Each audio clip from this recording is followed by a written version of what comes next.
नागपूर जिल्ह्यातील रामटेक तालुक्यातून एक दुर्दैवी घटना समोर आली आहे।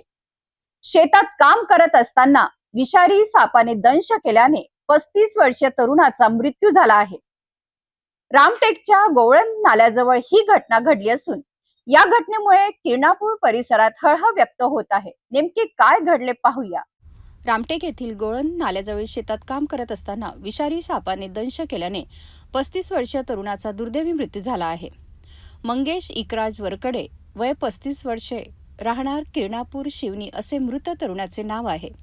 सोमवारी सकाळी सुमारे 11:45 दरम्यान ही दुर्दैवी घटना घडली।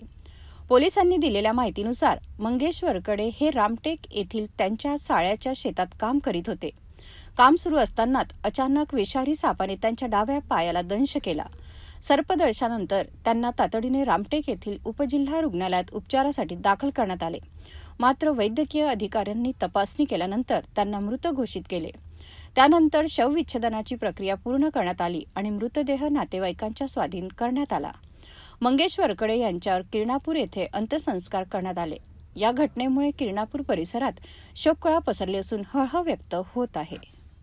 शेतात काम करताना अचानक झालेल्या सर्पदंशामुळे मंगेश वरकडे यांचा दुर्दैवी मृत्यू झाला आहे। उपचारासाठी रुग्णालयात दाखल करण्यात आले असून मात्र डॉक्टरांनी त्यांना मृत घोषित केले। या घटनेने त्यांच्या कुटुंबावर दुःखाचा डोंगर कोसळला असून किरणापूर परिसरात हळहळ व्यक्त होत आहे।